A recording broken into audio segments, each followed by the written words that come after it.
What's up, people? Welcome to week 2 of 1102 spring 2022. Even though it's not spring, it's still winter. We might even have snow this weekend. How fantastic is that? Here, I got my mandolin here to kind of play you a little welcome to week 2, little diddly. Okay, here you go.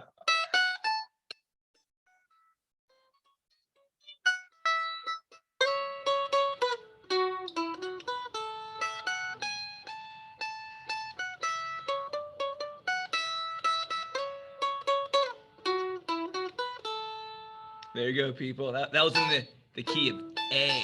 Okay. Nice. Fun times. All right. This is my classroom.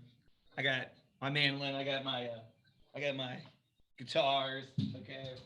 I got a Hey, don't fall. I got a let's see if you can see this here. Got my Oh, look at that. I got an organ. What? Yeah, craziness here at Parkview High School. Okay. All right, so we have like 30 minutes to get through kind of a lot of stuff. I gotta tell you, it's kind of a lot. Now, look, I'm not trying to corporate advertise here, okay? This is not even usually the mug I use. My mug, my favorite mug, clay, okay? Or I'm going to do corporate something. It will be REI, co-op, okay? Or I like these little cups I get from Goodwill. I buy tons of these. I have to keep them all here in the classroom because my wife gets really annoyed about them being all in our cabinets. But a student gave me this one, and this is a particularly large mug. So I get, more in it, okay? And this is one of those mornings where despite how much energy I seem I have, I need more. I always need more. It's Friday. After I do this, I gotta grade all this work from the first 2 weeks. And y'all's work. It never stops. All right. Let's go. This lesson is gonna be pieced together like this hat. All these little patches, okay? I'm gonna be doing a couple of different PowerPoints for slides from different PowerPoints all together. I'm just going to be patching it all up as we go. All right. Instead of taking all this time to put it all together in one concise thing, I'm just going to go back and forth between all of them. So just, hold on tight and follow along. Okay. All right. Let's look at the schedule, what we're supposed to be doing. All right, so this is the due dates and assignments sheet that I've given you before, okay?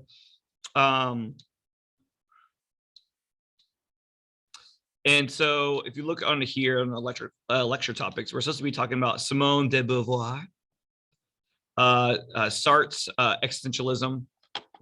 We're gonna talk about integrating quotes, understanding theme, and then you're gonna watch a story of an hour analysis. That's a different video. The story of an hour analysis, the lecture that I recorded like before the pandemic. It was in 2019 was when I recorded that. Okay, but it's all the same.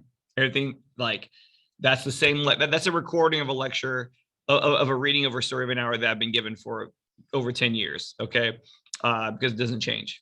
Same story. Okay. So, and you don't see my face, but now it is recorded on my iPhone and posted on YouTube. So even though you have a YouTube screen, the actual screen is going to be kind of small. Okay.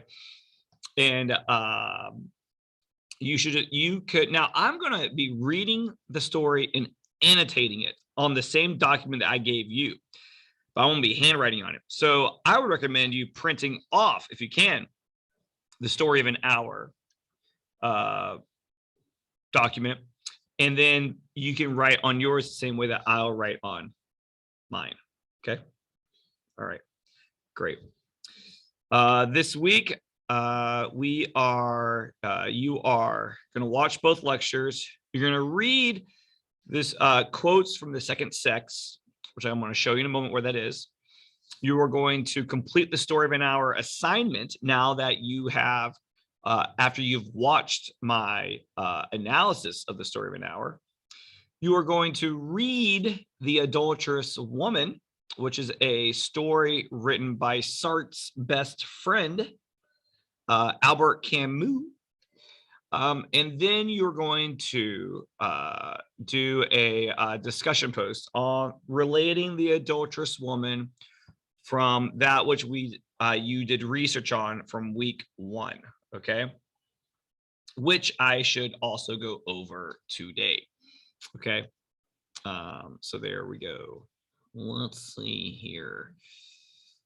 All right, let me show you where to find the stuff first before I get into all the information. Okay. All right. New share. Let's go back to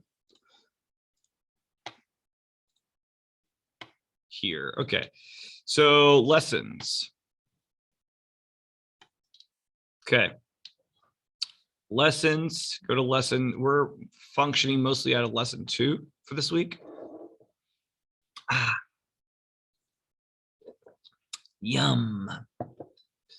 I love coffee. I'll tell you what, I love coffee. If I had to choose between, like, for the rest of my life, being able to drink only, soda, beer, wine, this weird stuff called water, or coffee, I would go with coffee. I mean, other stuff is fun too, but I would rather be psyched with caffeine than to be all subdued with the wine. Okay. All right. So here's the story of an hour text, which you should have already read. Okay. And you should have already done this. Okay. Now, so the story of an hour assignment, this is what you are going to complete this week. Okay. But before you do, you are going to, I'm going to move this up. So when you see that, by the time you see this, the Simone de Beauvoir quotes will be here first. I'm going to talk about who she is in a moment. Okay. I'm going to talk about her, so it makes more sense. So after you watch this lecture and after you watch the story of an hour, okay, you here are going to, click on this, new share. And there are a bunch of quotes from this lady. Okay, she's a philosopher. She wrote this book called The Second Sex. And it's all about feminism, and it's huge. It's huge. It's really thick. Okay, and so I pulled out a book that's like 900 pages long. I pulled out 27 quotes. 27 quotes spans 8 pages. I'd like for you to read all of those. They're all about women in society. It'd be great if you read all of them. There's no proof that you read all of them, but I think it'll do you some good, okay, to read all of them, because you are going to pick one of them. You're going to pick one of these quotes, one, to write about. And I'm going to show you an example of one, okay, of an application of one of these. You are going to write, you're going to pick one of those quotes. New share, go back to this page. You're going to pick one of those quotes, all right, to relate to the story of an hour. Okay, take a quote from Simone de Beauvoir and use the story of an hour to illustrate the point that de Beauvoir makes in her statement. Okay. All right. And then you're also going to explain the Petit Mort that Miss Mallard experiences in the story. What part of her dies and what part of her is now fully alive. That is covered in my lecture, on the lecture video of the story of an hour.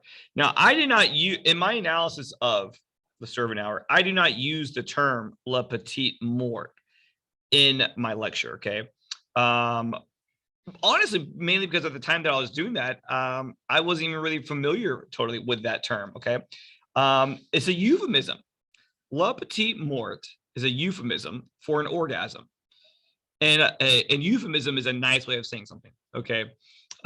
Because, we live in a society in which sex and sexual things have sort of at times have a negative connotation, or that they seem scummy, or they seem like perverted or grody, or like, we don't want to talk about that. Okay. It's perverse. And so instead of saying orgasm, we say le petit mort, because it's French and French things sound better. Okay. And, but though and this is where, let's see, let me stop sharing for a moment. Okay. The thing about the Le Petit Mort, the thing about sex in general in literature, is that when people are having sex in literature, it's not really about the sex, unless it's like erotica stuff, But I'm talking about like literature. I'm talking about like deep literature that has these deeper meanings. There's stories and then there's literature.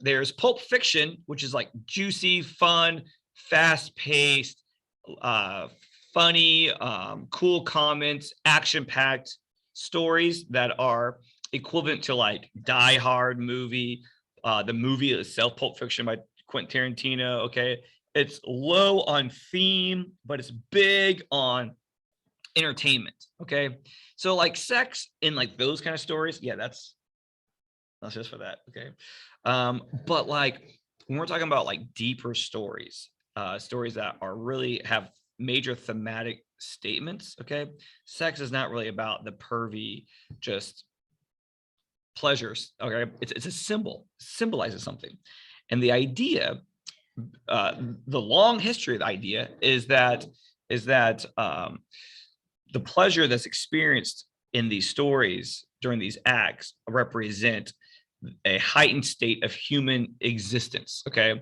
it literally is a symbol for existence and the pleasures of life in which we try to experience and that we try to find. Okay, and so like with the story of an hour, all right, is that she with the Le Petit Mort, and as you'll see in the analysis, okay, is that the main character experiences the Le Petit Mort when she realizes that she's free, her husband's dead, and that she doesn't have to live for him anymore. She can live for herself, and so she's experiencing what it means to be totally free and to be human and not having to serve anybody else. Okay, and freedom is the most wonderful feeling anyone can have.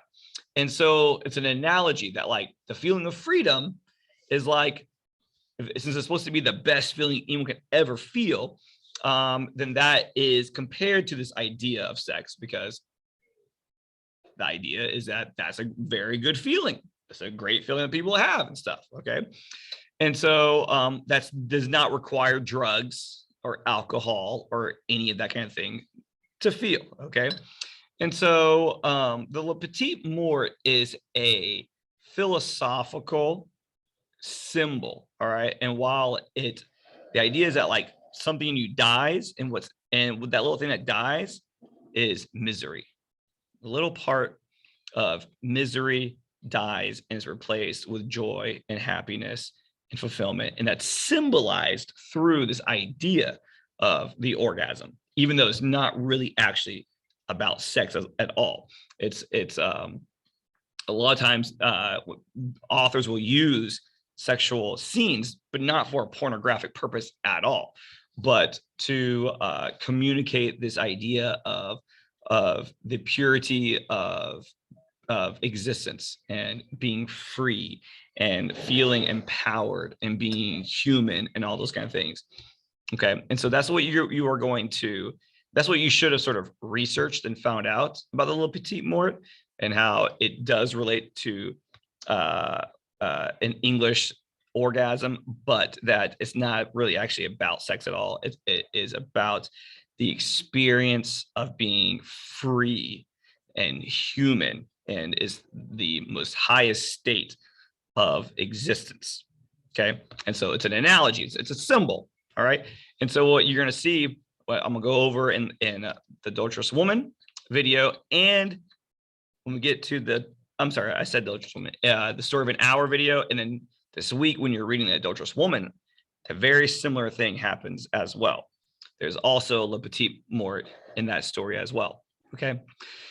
And all these deal with, which I'm going to talk about today, existentialism.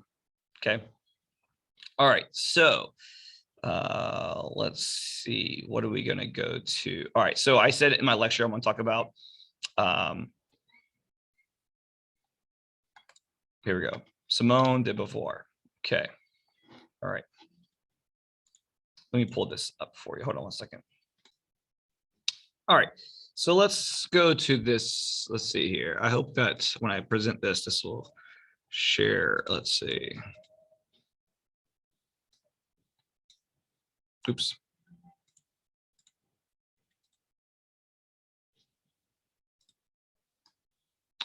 All right. So this is, oh, no. I'm recording myself twice here. I'm there and I'm down here. We don't want that. All right. So you research existentialism. Okay. Existentialism. So you should understand, I mean, maybe not, that existentialism is a type of philosophy. Okay. But there's many different areas to it. There's Black existentialists. Richard Wright is a great writer of Black existentialism. And then, like I said, we have Simone de Beauvoir, who's a feminist existentialist. All right. There's Christian existentialists. Kierkegaard was a Christian existentialist. All right.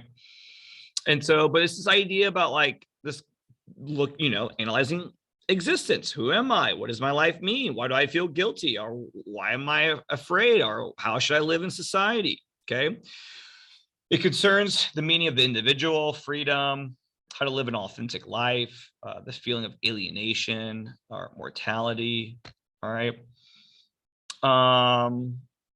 We'll move on. All right. So Sartre, this guy, you studied him this past week. Hopefully you learned about the waiter. Okay.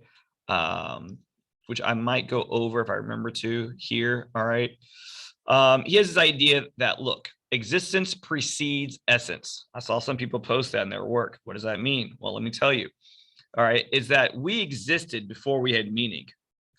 And like, you know, Sartre takes this from kind of a non-religious perspective. You might be a religious person and you might be like, no, you know, God knew that we had meaning. God created us in heaven and he put us on earth, or whatever your religious beliefs. And that's great.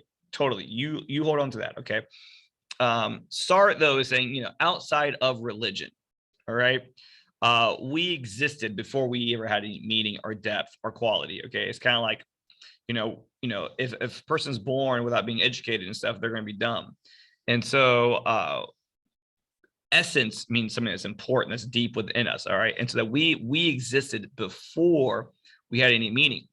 Therefore, we have to build meaning. We have to make our life into something. All right. That's good. All right.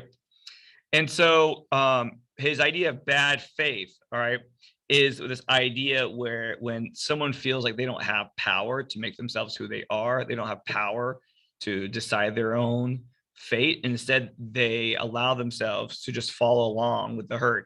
You know, today we often refer to people like sheep and stuff, which today's term for sheep is politically speaking has been very much sort of deformed, all right, into, you know, agreeing with science. Okay. I don't think you're a sheep if you agree with science. Okay.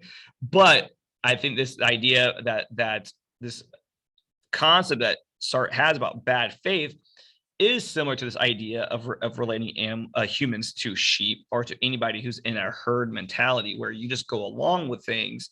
You go about your daily life thinking that that's just the way it is, that that's what you're supposed to do. So to grow up, to go to college, so supposed to have a job in a high paying field. You're supposed to get married, supposed to have these children, supposed to go to your job every day, and you know, and first, if you did not choose that, if you did not experience other life types, other ways of lifestyles, and then choose that one because you felt that that was the best lifestyle out of all the ones you've tried, well, then he feels you're living in bad faith. If you just accept things blindly and you don't really put much effort, that's what he refers to as being, not being for oneself, but being like in oneself, where you're just kind of like you're just going through the motions of life. All right.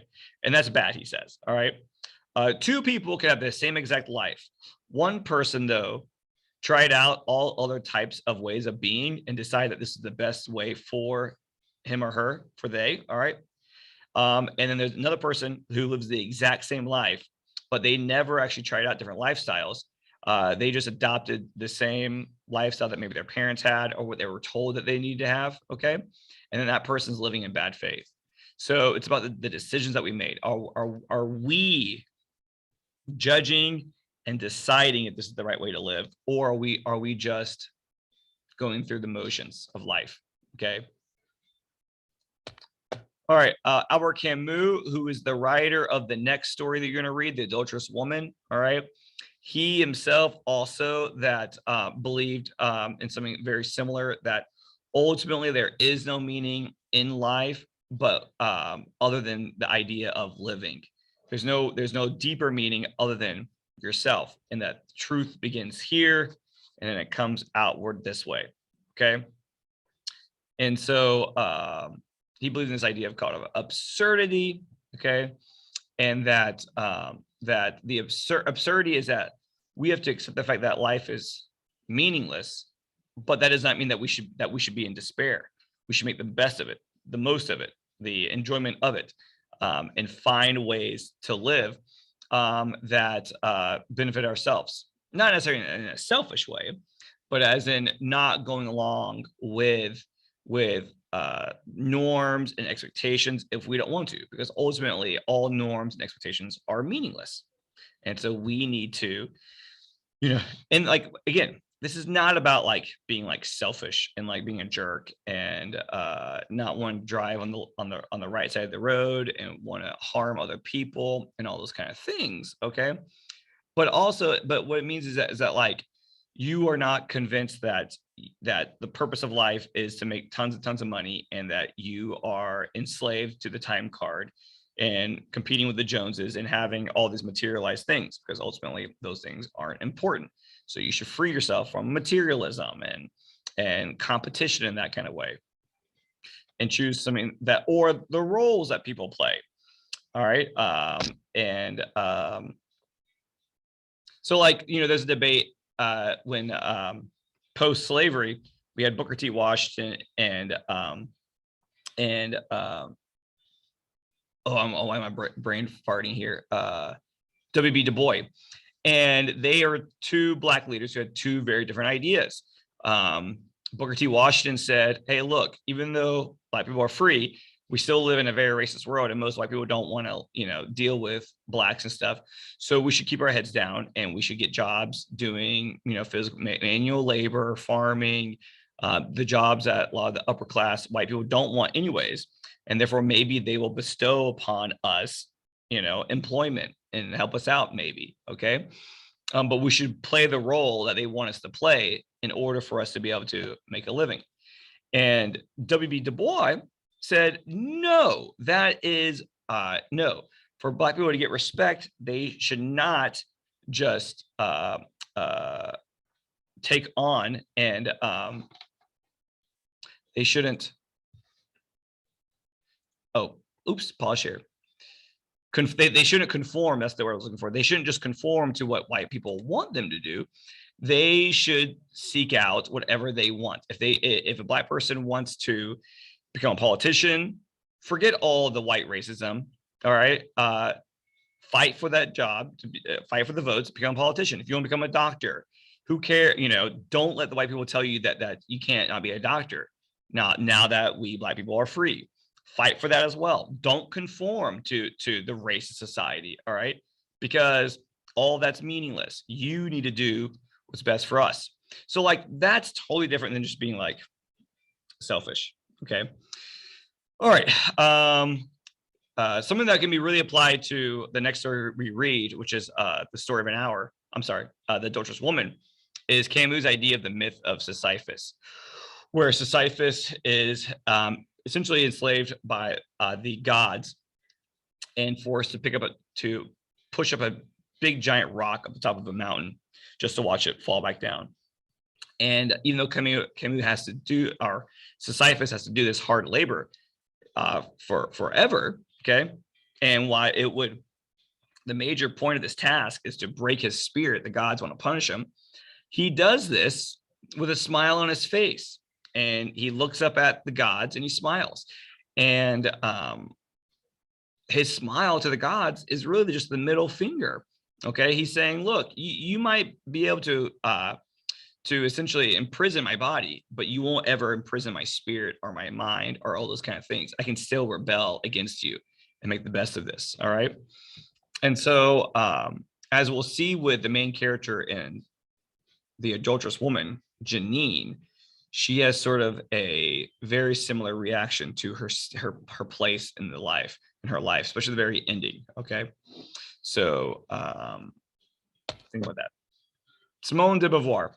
She's a female existentialist. She essentially, for all intents and purposes, she was married to Sartre, even though they never officially got married, and neither one of them believed in technically monogamy or committed relationships. Yeah, I have this whole book of just their letters. They're back and forth to each other. And they were always referring to each other as my love, my love, my love, even though they were very much doing their own thing. And so she's a feminist, an existentialist. She is wrote this long book. Okay, like I said, all right, her basic ideas are that male and female are facts of biology. Males are humans born with, the reproductive organs of a male, and females are humans who are born with the reproductive organs of a female. All right. But that the way that they interact in society and in life is constructed by society. Okay. The expectations put onto women and the privileges given to men is what majorly separates them into creating these two very unequal groups of humans. Okay. And so society is the major cause for the differences between men and women, not their sex differences. Okay. But because women are identified by their bodies, okay, their body itself means that men and women experience the world in different ways just by looking at them. Okay. And so even though their actual bodies don't cause them to really experience the world differently, the way their bodies look cause the way society enforces its will onto these people differently. All right, so look, biology plays a large role in the way men and women see the world differently. Women are more empathetic to others, while men are more narcissistic. Women connect with others more easily than men, yet they desire a greater need for self than men. So, like, psychologically, there are some differences and stuff, but society rewards and punishes the two genders differently. Okay. And so, society limits women from self-discovery because of the narcissism of men. The idea that society is built as a way, masculine society, the patriarchy was made in a way to keep women from self-discovery, because Simone's idea is that over the course of history, men have wanted women to be reliant on men to keep them under, their thumb. And that keeps men, the patriarchy, on top, and forces the women to be more submissive. Once a woman is able to find, self-discovery and really know herself, she understands her power and her independence and her ability to not have to rely on men. And so society wants to keep women from that, which is why you have this long history of societies keeping women from literacy. If you are someone who's read the Bible and you read about how Paul said women ought not to be speaking about the Bible and stuff, well, that comes from the fact that Rome outlawed literacy for women. It outlawed women having the right to read. And so what Paul was talking about is that really anyone who can't read should not be talking about a text. Okay. And so, in other societies, we have women who are not allowed to go to school. They're not allowed to have jobs. They get paid less. They're only allowed to have certain kind of jobs. We've never had a female president. All right. We've just had our very first female vice president. I mean, there are still great inequalities, and all those inequalities are not because women are not capable of doing these things. It's because they're kept from these things. All right, social conformity equals gender identity. Male dominant society argues that it is the normal that is to be striven for. You are healthy when you can function in society. And that goes back to Sartre's bad faith, this idea that just, don't think about what you should be doing. Just do, what we tell you that you need to be doing. You need to be part of normal society. You need to have short hair. You need to wear a suit. You need to have this job. Okay. And then on top of that, while men decide for each other, men also decide what's normal behavior for women. Okay. And so Beauvoir talks about how, someone might just say, well, why don't you just choose not to be that way? And what she talks about, and what plenty of other minority groups have talked about, is that, they get criticized well, if we, we have the power to say no. But when you say no at the same time, you are punished for it. You lose all these things that can actually be in that moment very, very critical and stuff. And so that's, back to Booker T. Washington, W.B. Du Bois. Booker T. Washington, his whole thing is that, look, the reason why he did not support pushing Black people to these higher levels is because their existence was on the line. Okay, is that people needed food, and so you can either try to apply for these upper level jobs and not get them and not have money, or you can get a job immediately being a trash man, and then immediately you're able to buy food and bring home the dough and all that kind of stuff. And so there is a struggle between necessity in this moment versus also longer quality of life, for a better position and all these kind of things. And so with women, all right, is that women who want to rebel, especially back in this time period, all right, of the 1930s, 40s, 50s, 60s, okay, that there was an immediate punishment for this as well. They immediately lost out on things, okay, by rebelling against society. So it's easier to just go along with it than to fight and suffer the punishment and suffer the poverty or the loss of power or the hunger and all that comes with revolution. All right, so look, there's that. Stop share. Okay, so there's a brief introduction to Beauvoir. There's a brief into Sartre and existentialism. All right, so to go back to, let's see here.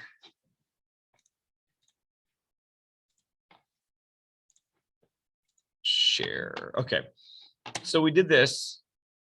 We just talked about that. Okay, that's good.